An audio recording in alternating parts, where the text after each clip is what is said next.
जा, कभी दिल न टूटे प्यार में।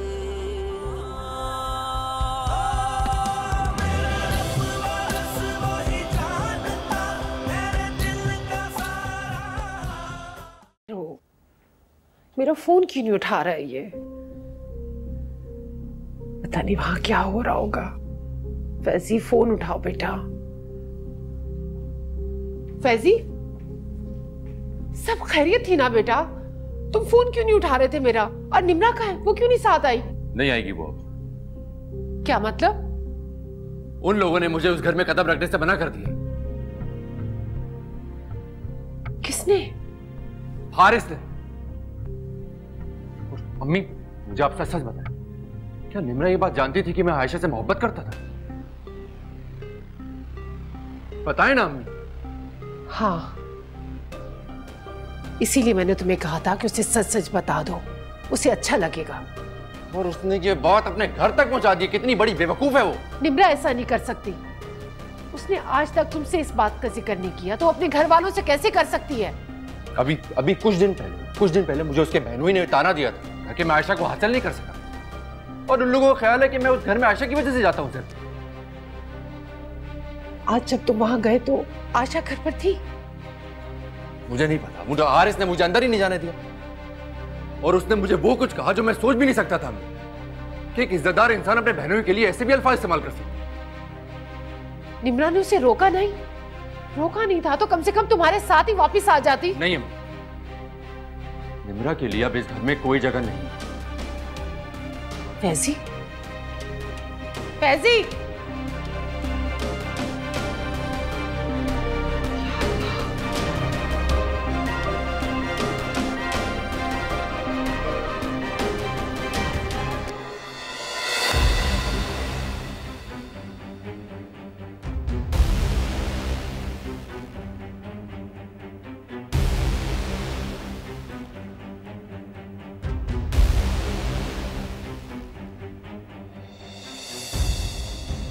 तुम्हें क्या लगा इस घर में हमारी नजरों के नीचे तुम इतना घिनौना खेल खेलते रहोगे और हमें कभी खबर नहीं होगी? तुम जैसे बेगैरत इंसान को अपनी इज्जत का ख्याल हो या ना हो, हमारी इज्जत का ख्याल कर लो।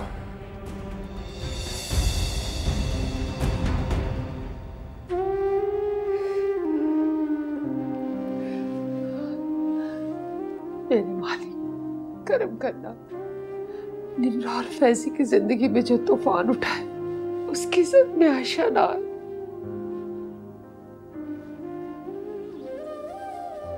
फैजी,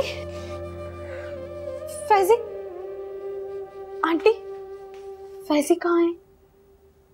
उसके सामने मत जाना, वो बहुत गुस्से में है। उनका गुस्सा जायज भी। मामा और हारिस को एक बार मुझसे पूछ तो लेना चाहिए था। उन्होंने बिना कुछ सोचे समझे बेचारी आयशा पर इतना बड़ा इल्जाम लगाकर उसे घर से निकाल दिया है। क्या? आयशा को घर से बाहर निकाल दिया? उस बेचारी को बिना किसी जुर्म की सजा मिल रही है आंटी। वो बेचारी तो इस मामले में कुछ जानती नहीं है, उसे तो कुछ पता ही नहीं है। काश वो अब भी ना जान पाती। जिसकी पाक दामनी की गवाही फरिश्ते देते हैं, उसे अपनों ने ही निकाल कर गंदगी से लथपथ कर दिया है। इसी बात का डर था मुझे। निम्रा, तुम्हें क्या जरूरत थी फैजी और आयशा की मोहब्बत का जिक्र करने की अपने घर वालों के सामने? आंटी, मैं क्यों जिक्र करूंगी किसी से इस बात का? और फैजी बता रहा था कि तुम्हारे बहनोई ने इस बात का ताना दिया था। मुझे तो खुद मजहर भाई ने ये सच पता है। उन्होंने ये बात फैजी से सुनी थी जब वो आपसे बात कर रहे थे आयशा की रुखसती पर।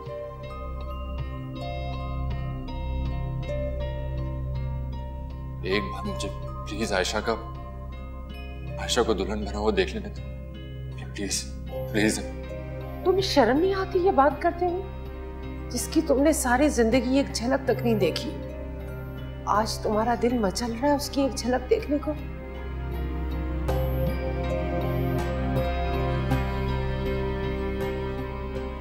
आशा की तो रूह छल्ली हो गई होगी, वो तो सोच भी नहीं सकती फैजी के दिल में क्या जज्बात है।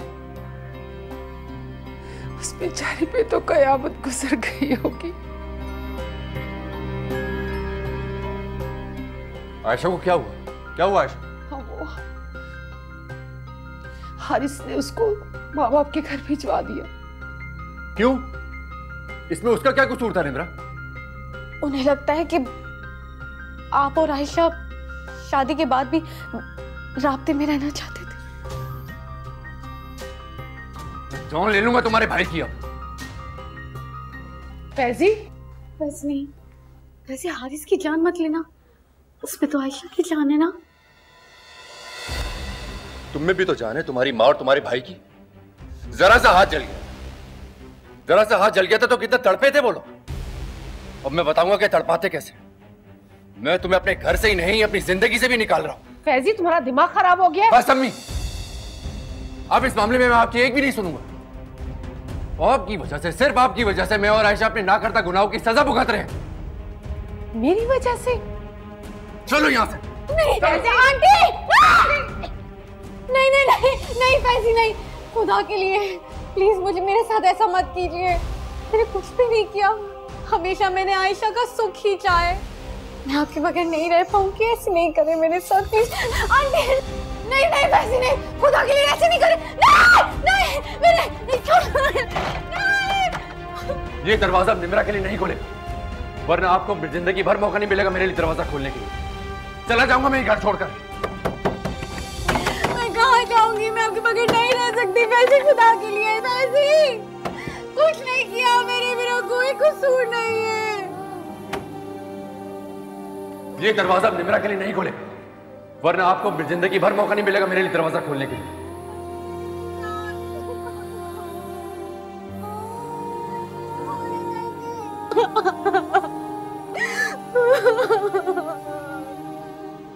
दरवाजा खोले फैजी।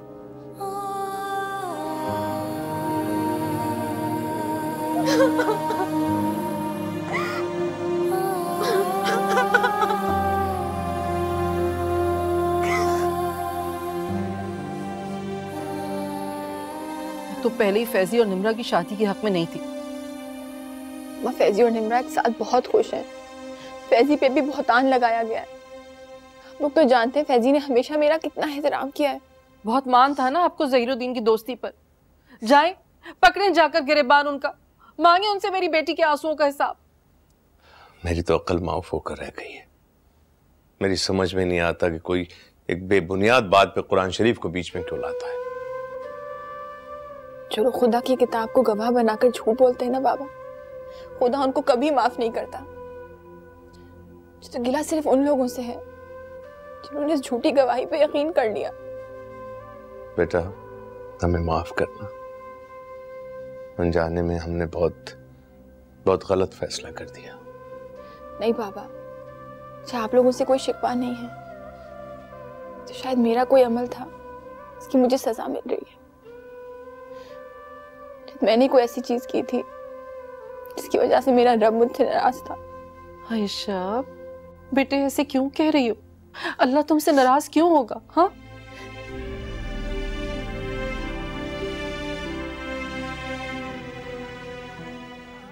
जिन्होंने मेरी बेटी को दुख दिया, उससे तकलीफ दी, वो कभी भी खुश नहीं रहेंगे आयशा। अब किसी के साथ कुछ भी हो जाए, जिस जलती रेत पे हारिस ने मुझे खड़ा कर दिया है, कि जलन कभी कम नहीं होगी।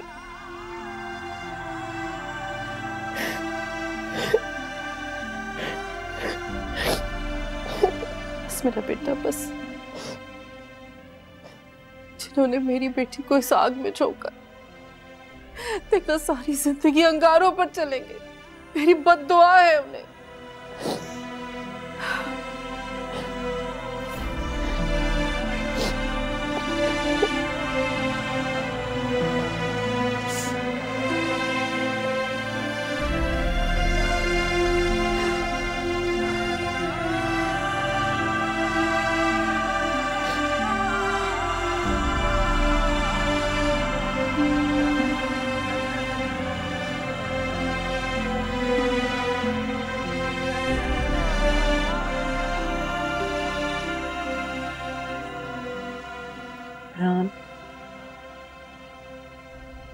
सोचता हूं कि लड़की के माँ बाप भी कितने बेबस होते हैं। जी चाहता है कि हारिस और ज़हीर का गिरबान पकड़ के पूछूं कि मेरी बेटी की खता क्या थी,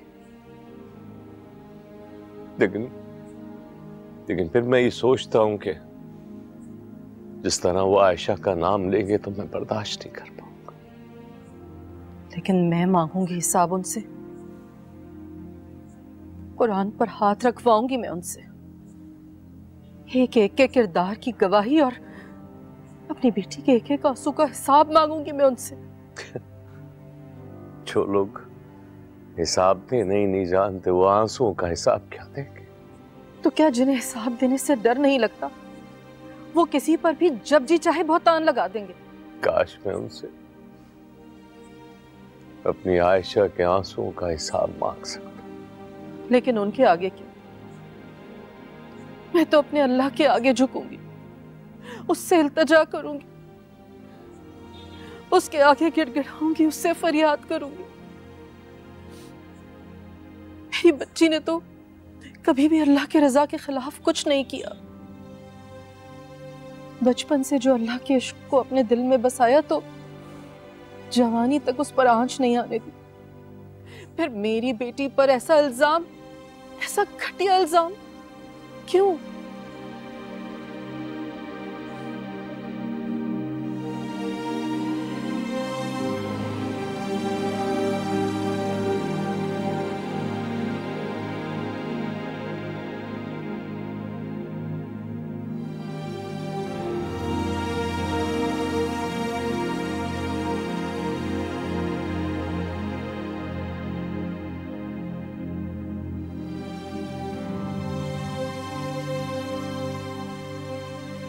अब इस मामले में मैं आपकी एक भी नहीं सुनूंगा। आपकी वजह से, सिर्फ आपकी वजह से मैं और आयशा अपने ना करता गुनाहों की सजा भुगत रहे हैं।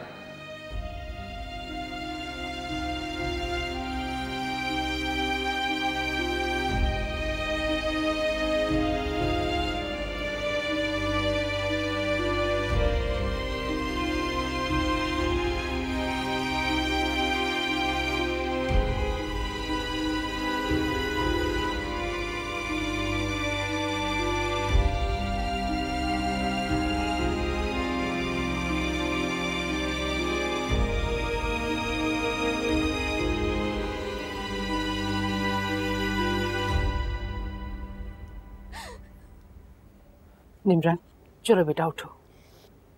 आंटी, फैजी से कहीं मेरे टुकड़े टुकड़े कर दे, लेकिन मेरा कोई कसूर नहीं है, मैं सच कह रही हूँ। अच्छा अंदर तो चलो बेटा, उठो, शाबाश।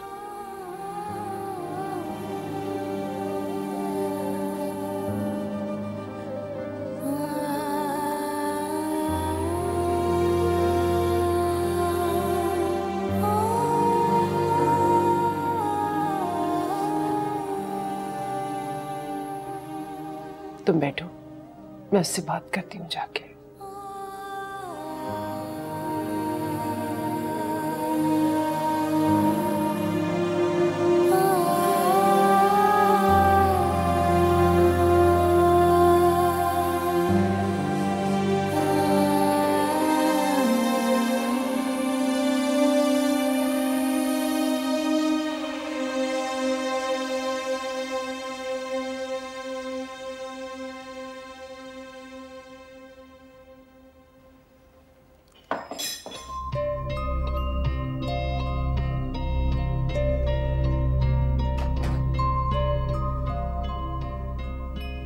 वो कहती है मेरे टुकड़े टुकड़े भी कर दोगे तो मैं यहाँ से नहीं जाऊंगी। मैं अगर उसके भाई की तरह होता ना तो उसके टुकड़े ही कर देता। इसमें उसका क्या कसूर है? कसूर तो मेरा भी नहीं है। तो फिर मैं ये बहुत झूठ हूं। निम्रा से शादी मैंने आयशा की खुशी के लिए की थी, और जब वो लोग आयशा को इज्जत नहीं दे सके तो फिर मेरे पास निम्रा के लिए कुछ नहीं, इज्जत भी नहीं। तुम्हारे पास तो तुम्हारी माँ की इज्जत की जगह नफरत ने ले ली है। तुम तो ये समझते हो ना, तुम्हारे और आशा के रास्ते में मैंने कांटे बोए हैं, लेकिन मैंने तुम्हें रोककर तुम्हारे रास्ते के सारे कांटे अपनी पलकों से चुने और सारी सारी रात बैठकर मैंने दुआएं मांगी हैं।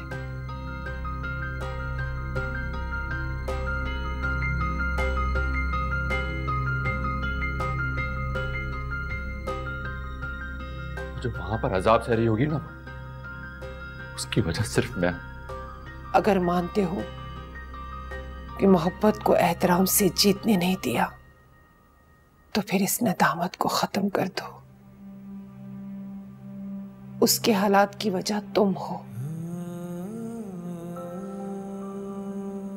आशा के साथ आज जो कुछ भी हो रहा है उसके जिम्मेदार तुम नहीं हो, लेकिन निम्रा के साथ जो कुछ हो रहा है उसके जिम्मेदार तुम हो। निम्रा ने सच जानने के बावजूद भी तुम्हें कभी शर्मिंदा नहीं होने दिया। आयशा तुम्हारी मोहब्बत है, लेकिन निम्रा अपने घर वालों से तुम्हारी खातिर लड़ रही है और तुम उसका साथ छोड़ रहे हो। फैजी, मम्मी, मैं आयशा की जिंदगी बर्बाद करने वालों के साथ निभा नहीं कर सकता। मत भूलो, आयशा का रिश्ता हारिस के साथ कमजोर पड़ा है और तुम्हारा रिश्ता आज भी आयशा के साथ वही है। तुमने आयशा से वादा किया था कि तुम निम्रा को खुश रखोगे, और अगर अब तुम अपने वादे से पलटोगे तो अपनी मोहब्बत पर दगाबाजी की मोहर तुम खुद लगाओगे।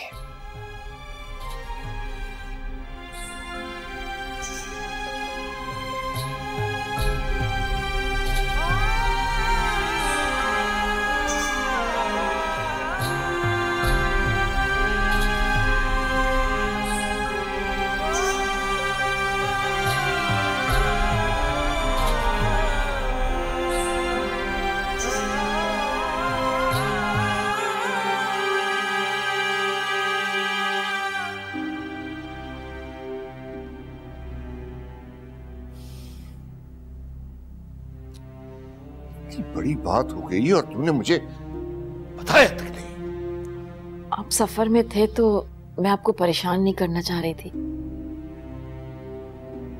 जो कुछ तुम लोग कह रहे हो मैं कभी भी उसका यकीन नहीं कर सकता। जो भी पहली बार सुनेगा वो यकीन नहीं करेगा। आयशा ने खुद को 7 पर्दों में छुपाकर हमारे सामने जिस तरह खुद को नेक और पाक दामन साबित किया, हम उसे ही उसकी हकीकत समझ बैठे।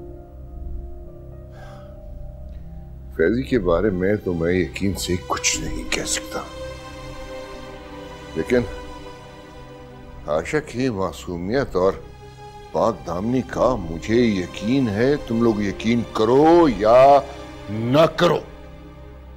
देख रही हो किंसी, इतना कुछ होने के बावजूद भी इन्हें आयशा मासूम लग रही है। उसने खुद एतराफ किया है। क्या कहा? क्या कहा उसने? उसने कुरान पाक पे हाथ रख के कसम खाने से इनकार कर दिया था। और इस बात से तुमने समझ लिया कि वो गुनहगार है? मुझे तो निम्रा की फिक्र हो रही है, ना जाने उस पे क्या सलूक हो रहा होगा। मैंने उसे बहुत रोकने की कोशिश की लेकिन वो नहीं रुकी। खुदा के लिए उसको वहां से जाकर ले आए, वो लोग उसको बहुत टॉर्चर करेंगे। कि तो सारी प्लानिंग खाक में मिल गई है। उनको तो इस बात की भिनक भी नहीं थी कि हमें सब कुछ मालूम हो जाएगा। अगर मजहर हमें सच ना बताता तो पता नहीं कब तक ये घिनौना खेल खेला जाता रहता। बस कर दो दुर्दाना, बस कर दो प्लीज। मामा, मजहर को मैंने बहुत पहले बोला था कि प्लीज सच्चाई बता दो, हकीकत बता दो, लेकिन हम दोनों को शर्म आती थी कि ये सच हम आप दोनों के सामने कैसे बताएं। निम्रा को अगर शक भी होता कि फैजी की दिलचस्पी इस घर में है तो वो इसका इजहार जरूर करती, लेकिन उसने कभी ऐसी कोई बात नहीं की। पापा, निम्रा तो बेवकूफ है, वो सब जानती थी। उसको शादी से पहले ही पता चल गया था कि फैजी का किसी और के साथ अफेयर है, और शादी के बाद उसे आयशा और फैजी की हकीकत के बारे में भी पता चल गया। तभी तो उन लोगों ने निम्रा पे जुल्म तोड़ रखा था कि कहीं वो सच ना बता दे और दोबारा से फैजी और आयशा एक दूसरे से दूर ना हो जाएं। नहीं, बिल्कुल नहीं। निम्रा इतनी कमजोर लड़की नहीं है जो किसी का जुल्म और ज्यादती बर्दाश्त कर ले। जब तक मैं सारी बात निम्रा के मुंह से ना सुन लूं, मुझे यकीन नहीं आएगा।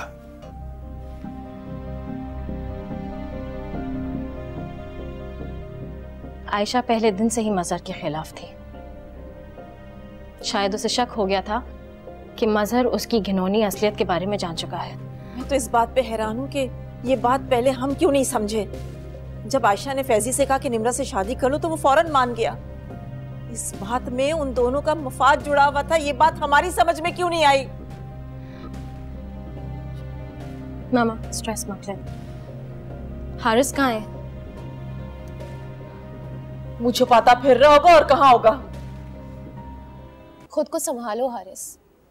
मैं मानती हूँ कि आयशा तुम्हारा गुरूर था और उसने तोड़ा है तुम्हारा गुरूर। जिस तरह उसने तुम्हारी मोहब्बत और तुम्हारे एतबार के साथ खेला है ना, तुम तो मोहब्बत का नाम सारी जिंदगी अपनी जबान पे नहीं लाओगे हारिस। लेकिन हर मोहब्बत करने वाला दगाबाज नहीं होता।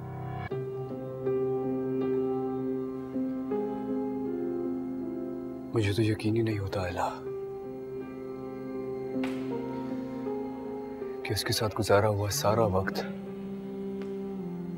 एक धोखा, एक फरेब था। उसको अंदाजा नहीं है कि उसने क्या गवाया। इस तरह टूटकर चाहने वाले तो किसी किसी को नसीब में मिलते। हारिस, जिस तरह तुमने उसको चाहा है, मेरी चाहत को तो खिलौना ही समझा ना उसने। अपनी झूठी मोहब्बत से बहलाकर वो मेरे साथ खेलती रही। वो खुद तो किसी और की थी। मैं हमेशा से उसको बहुत खुशनसीब समझती थी कि उसे तुम जैसा इंसान मिला। और तुम जानते हो कि जब आंटी ने मुझे फोन पर सारी बातें बताई तो मुझे शदीद नफरत होने लग गई आयशा से। मुझे तो खुद से नफरत हो गई है। क्या बातें कर रहे हो तुम हारिस? Be brave. तुमने कुछ गलत थोड़ी किया है। तुमने अपने आप को बदल डाला उसके लिए, और उसकी मोहब्बत की खातिर तुमने हर एक की मोहब्बत को रोन डाला। लेकिन क्या फायदा यार, धोखा तो मेरे साथ ही हुआ ना। अपनी झूठी मोहब्बत से बहलाकर वो मेरी सच्ची मोहब्बत का मजाक उड़ाती रही और मुझे कुछ पता ही नहीं चला। उसे भूल जाओ हारिस। एक बार उसे भूल जाओगे ना, उसके दिए हुए सारे जख्म खुद ही भर जाएंगे। अगर उसे भुला भी दूंगा मैं तो भी उसके दिए हुए जख्म हमेशा ताजा रहेंगे। मैंने कभी तसव्वुर भी नहीं किया था कि जिंदगी उसके बगैर गुजारनी पड़ेगी मुझे। तो उसे जाने क्यों दिया? तुम्हें उसको रोक लेना चाहिए था। अपने हाथों से जहर कौन पीता है एला? मैंने पिया। तो मैं आयशा को सब कुछ। शायद तुम्हारी ही बद्दुआ लग गई मुझे फिर।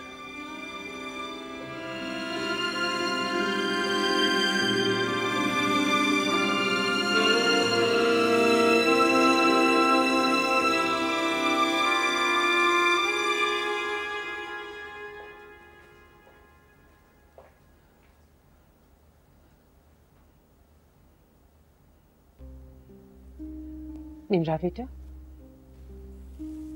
अरे तुम्हें तो बुखार हो रहा है। मैं तुम्हें दवाई देती हूँ, बुखार उतर जाएगा। आंटी प्लीज फैजी से कहें कि मुझे माफ कर दे। किस बात की माफी मांग रही हो जब तुमने कुछ किया ही नहीं? बुरा तो उसने किया है बेटा। उन्हें मेरे साथ जितना बुरा करना है कर ले, लेकिन खुद से अलग मत करे। मैं नहीं रह पाऊंगी।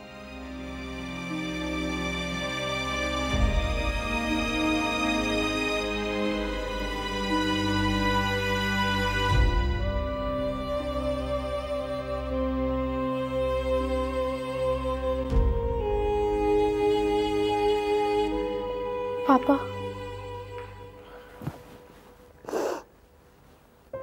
अरे तुम्हें तो बुखार है बेटा, तुम्हारा पूरा जिस्म तप रहा है। जी मैंने चेक किया था, दवाई देनी है अभी। चलो मैं तुम्हें लेने आया हूं, मैं तुम्हें यहाँ नहीं रहने दूंगा। कहाँ ले जाएंगे आप मुझे पापा? अपने घर बेटा, और कहाँ? कौन सा घर पापा? जहाँ नफरतों के सिवा और कुछ नहीं है, जहाँ मोहब्बत करने वालों पर तोहमतें लगाई जाती, जहाँ पाक दामनी पर कीचड़ उछाले जाते हैं पापा। मैं मर जाऊंगी लेकिन उस घर में वापस नहीं जाऊंगी पापा, जहाँ सच को झूठ साबित करने के लिए कुरान की गवाही देना मजबूरी बन जाए। सब कुछ जानते हो भी तुम ये कह रही हो बेटा? जी पापा, क्योंकि सच सिर्फ मैं जानती हूँ, मामा हारिस मजहर किन्जी नहीं जानती। और आयशा? वो बेचारी तो कुछ भी नहीं जानती पापा, जितना सच आपको मालूम है वो भी नहीं। चलो बेटा, तुम्हारी तबीयत ठीक नहीं है, आओ मैं तुम्हें दवाई दे दूं। नहीं आंटी, आज मुझे पापा को सच बता लेने दे, क्या पता इन्हें यकीन आ जाए। नहीं निम्रा, अब मुझे कोई सच नहीं जानना। तुम्हारे आंसू इस बात की गवाही दे रहे हैं कि मेरे घर पे खुदा का कहर टूटा है, जहां एक मासूम पे बोहतान लगाया गया है। भाई साहब, उसकी पाक दामनी की तो गवाही फरिश्ते भी देंगे, जिसको आपने अपने घर के कटहरे में लाके खड़ा किया है। और फैजी के किरदार की गवाही मैं देती हूँ पापा। इन जैसा शख्स इस दुनिया में शायद ही कोई दूसरा हो।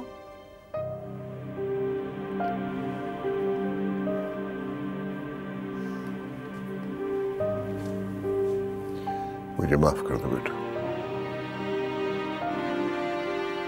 अंकल, आप मुझे गुनहगार कर रहे हैं।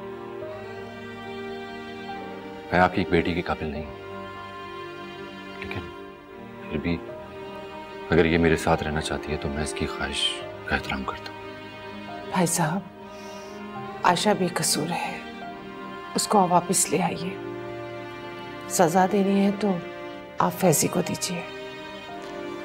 नहीं बहन, अब तो लगता है कि सजा का मुस्तहिक सिर्फ मैं हूं, जिसके घर में एक मासूम पे ऐसा इल्जाम लगाया गया कि ये धरती भी कांप उठी।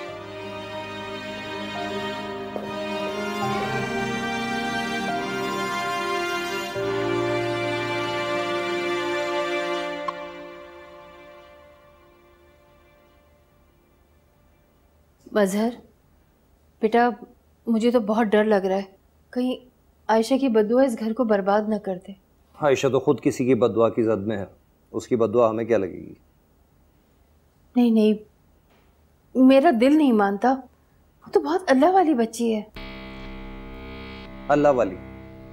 अगर इतनी अल्लाह वाली होती तो लोगों की आंखों में धूल ना झोंकती, ऐसे अपना मुआशका ना चलाती। अरे भाई, तुम्हें क्या जरूरत थी कुछ बोलने की? वो अगर अपना इश्क चला रही थी तो चलाने देते, तुम्हारा क्या जा रहा था? इतना बेगैरत नहीं हूं मैं। अच्छा ये बताओ, किन्जी रात को घर आएगी? मुझे नहीं लगता, उनके घर में काफी परेशानी चल रही है, मुझे लगता है वो वहीं रुकेगी। हाँ, मैं सोच रही थी कि दुर्दाना को फोन करूं, लेकिन ये सोच के नहीं किया कि वो ये ना समझे कि मैं उनके जख्मों पे नमक छिड़क रही हूँ। कोई जरूरत नहीं फोन करने की, जैसे अमाल होंगे वैसा ही भुगतेंगे। अमाल? उन बेचारों ने क्या किया है? आयशा की तरफ से आंखें खुली रखते तो ये दिन ना देखना पड़ता। बहरहाल जो हो गया सो हो गया, उनके घर का मसला है, उन्हें निपटने दें। क्यों? उनका मसला तुम्हारा मसला नहीं है? बहुत परवाह कर ली मैंने उनकी। मैं बाहर जा रहा हूँ, रात को देर होगी तो वापस नहीं आऊंगा।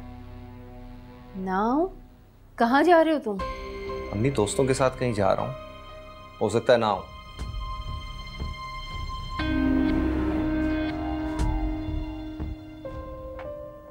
वो बेचारी तो कुछ भी नहीं जानती पापा, जितना सच आपको मालूम है वो भी नहीं। आप भी उसकी बातों में आ गए ज़हीर, हद होती है।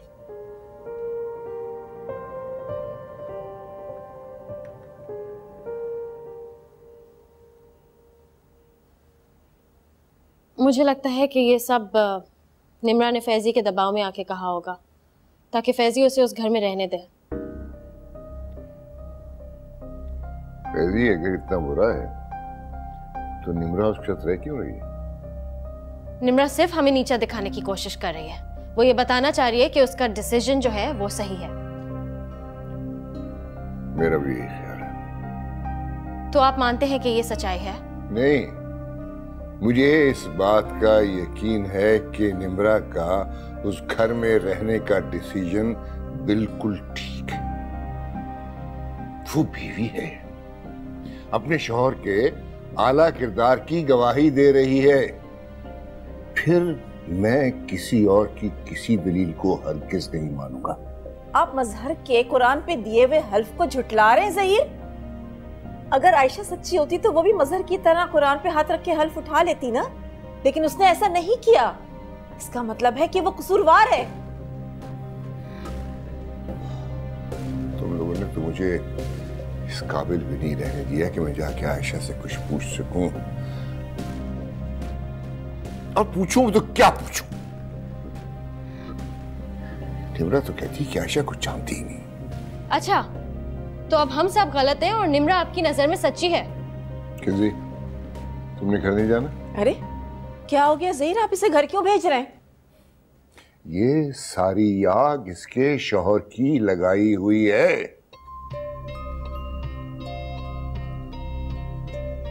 जिस शख्स का किरदार हम सिर्फ इसकी खुशी के लिए बर्दाश्त करते रहे, आज वो इस काबिल हो गया है कि लोगों पे बदकिरदारी की तोहमत लगाया और गवाहियां देता फिरे। मजहर ने तो हमेशा ही आप लोग का भला चाहा है। वो तो अभी भी सच्चाई बयान नहीं करता अगर आयशा उस पर कीचड़ ना उछालती तो। आप लोग किस बहस में पड़ गए हैं? ये तो सोचे कि हारिस कहाँ रह गया, अभी तक घर क्यों नहीं आया? कहीं अपने ज़मीर को खामोश कराने की कोशिश कर रहा होगा, जो चीख चीख के उससे कह रहा होगा कि तुमने आयशा जैसी मासूम लड़की पे बोहतान लगा के गुनाह किया है।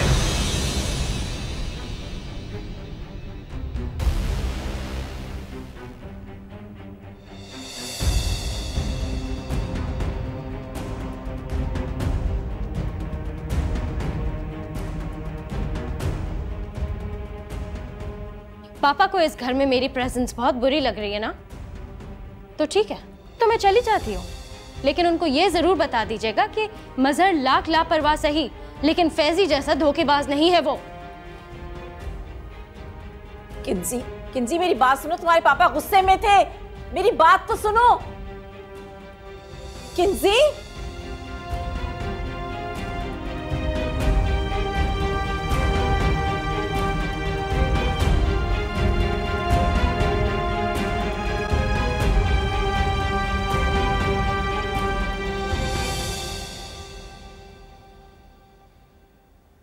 आयशा सो गई है क्या?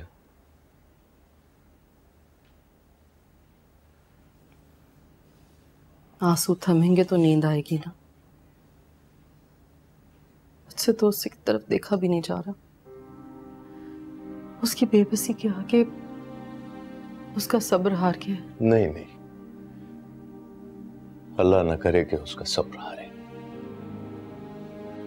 मानता हूं कि जो ठोकर उसे लगी है उसने उसे रेसा रेसा कर दिया, लेकिन उसमें इतनी हिम्मत है कि वो उन रेजों को इकट्ठा जमा कर ले और अपने तमाम मामलात अल्लाह के सुपुर्द उसी तरह से कर दे जैसे पूरी जिंदगी वो अल्लाह के सुपुर्द करती है।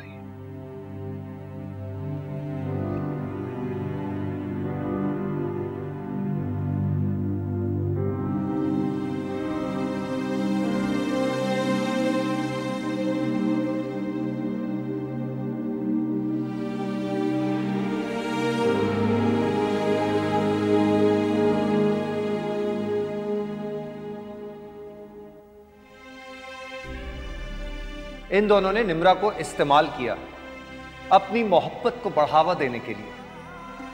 आयशा हाथ रखो और बोलो ये झूठ बोल रहा है।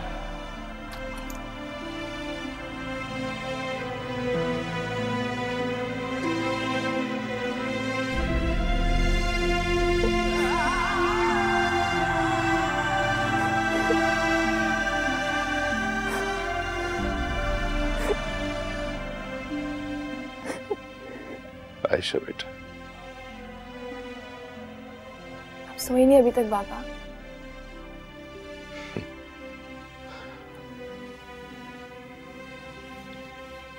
जिस कर्ब से तुम गुजर रही हो बेटा, उस कर्ब के साथ हम भला कैसे सो सकते हैं? बेटा, जब भी जिंदगी में कोई मुश्किल वक्त आया तो तुमने उसे हमेशा खुदा की तरफ से एक आजमाइश समझा। फिर इस बार खुदा पर तुम्हारा भरोसा क्यों कमजोर पड़ गया? पापा, जहाँ एतबार हो वहाँ कोई किसी की बात पे कैसे आ सकता है? बेटा, हारिस भी तो इंसान है। इंसान के लिए अपने जैसे किसी इंसान की बातों में आना कौन सा मुश्किल काम है? बेटा, तुम क्या भूल गई जब हजरत आयशा पे भी तोहमत लगी थी? नेक परहेजगार लोगों पर झूठ और तोहमतें तो हर दौर में लगती रही हैं,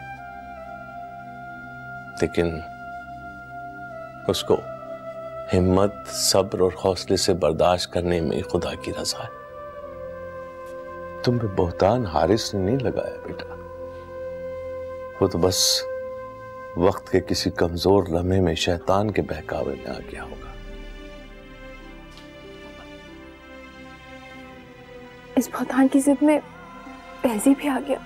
उसने कभी मुझे आंख उठा के देखा तक नहीं। क्या गुजरी होगी उस पे बाबा?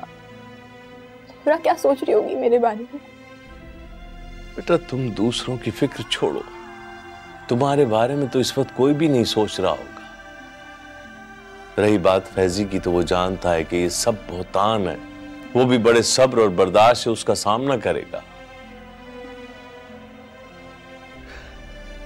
देखो आयशा बेटा, मेरी एक बात हमेशा याद रखना, अल्लाह ताला अपने बंदों को मुश्किल में कभी तना नहीं छोड़ता। वो दुखी दिल की सदा हमेशा सुनता है।